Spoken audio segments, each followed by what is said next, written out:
بسم اللہ الرحمن الرحیم۔ محترم سامعین و ناظرین، السلام علیکم ورحمۃ اللہ وبرکاتہ۔ میں محمد حارث فاروقی آپ سے مخاطب ہوں۔ آج انتہائی اہم موضوع پر گفتگو کروں گا۔ سب سے پہلی چیز،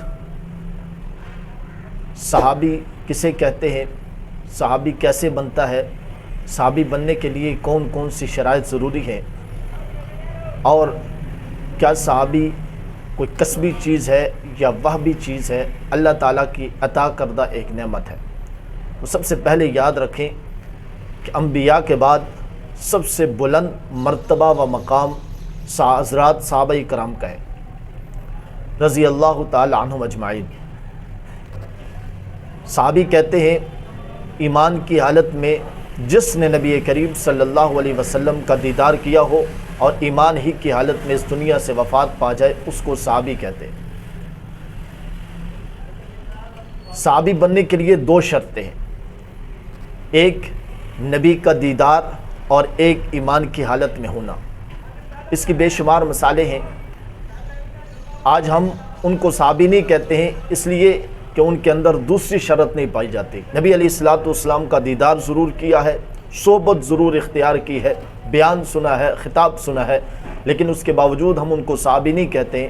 اس کی دوسری شک نہیں پائی جاتی، دوسری شرط نہیں پائی جاتی، وہ ایمان کی حالت میں ہونا ہے۔ جیسے کہ ابو لہب نبی کریم صلی اللہ علیہ وسلم کے سگے چچا ہے، لیکن اس کے باوجود ہم اس کو صحابی نہیں کہتے۔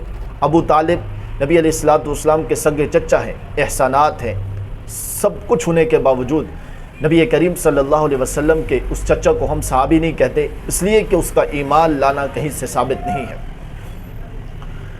تو ہم صحابی اس کو کہیں گے کہ جس نے ایمان کی حالت میں نبی کریم صلی اللہ علیہ وسلم کا دیدار کیا ہو، اور اگر ایمان نہیں ہے دیدار کیا ہو وہ بھی صحابی نہیں ہے، اگر دیدار کیا ہو اور ایمان نہ ہو وہ بھی صحابی نہیں ہے۔ یہ بات واضح ہو گئی۔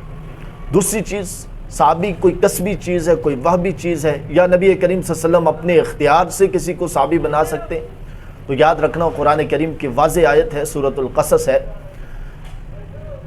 کہ اِنَّكَ لَا تَهْدِي مَنْ أَحْبَبْتَ وَلَكِنَّ اللَّهَ يَهْدِي مَنْ يَشَاءُ۔ حضرت ابو طالب جو نبی کریم صلی اللہ علیہ وسلم کے چچا تھے، نبی علیہ الصلوۃ والسلام بار بار ان کے پاس گئی، کان میں پڑھ لے چچا، کان میں پڑھ لے کلمہ، میں تیری سفارش کروں گا، شفاعت کروں گا۔